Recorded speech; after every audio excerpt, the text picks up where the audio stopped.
saraf terjepit itu insya Allah penyebabnya adalah marah yang disimpan, yang diem, tidak mengebu di dada, tapi yang marah tapi diem aja, nggak dikeluarkan, nggak, tapi diem. Nah, itu yang menyebabkan di daerah tulang ekor itu nanti bermasalah, bisa panas, bisa senut-senut. Awalnya seperti itu, bisa senut-senut dan sebagainya.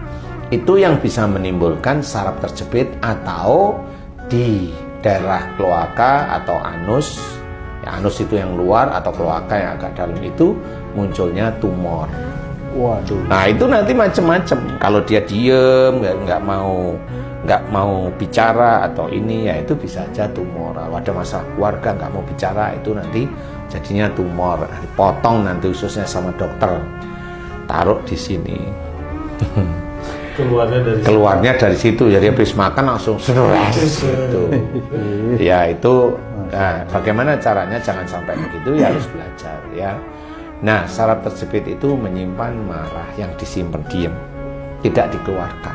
Jadi sudah jengkel sama pasangannya, pasangan sama. Saraf terjepit itu macam-macam dari sisi umur. Kalau umpamanya dia umurnya remaja, ya berarti dia menyimpan marah diem aja kepada orang tuanya. Tapi kalau remaja jarang lah ya, biasanya umur yang sudah mulai menikah biasanya ya.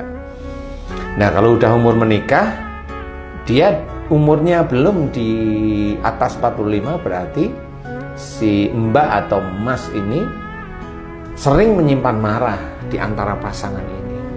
Jadi ada masalah, jengkel, kalau umpamanya suaminya itu lebih dominan, ya dia marahnya diem aja, nggak digubris tapi dia marah tapi diem.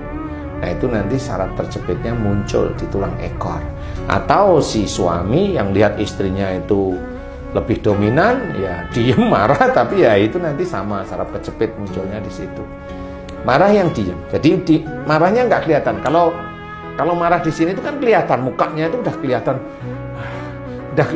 dia itu gelisahnya, mau ngomong itu kelihatan. Tapi kalau yang di bawah ini nggak kelihatan, dia marah tapi diem aja.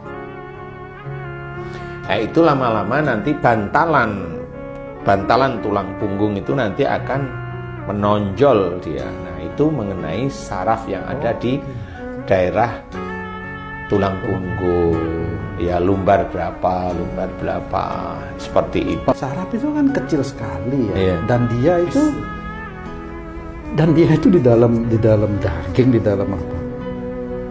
Kan sebenarnya memang sudah menyatu itu. Sudah terjepit lah. Ya. Itu yang menyebabkan terjepit lagi itu sebenarnya apa sih? Ya, sebenarnya makhluk Allah sebenarnya. Jadi itu semuanya itu makhluk Allah. Ada makhluk. Jadi kalau di antara sendi tulang dengan tulang ini kan ada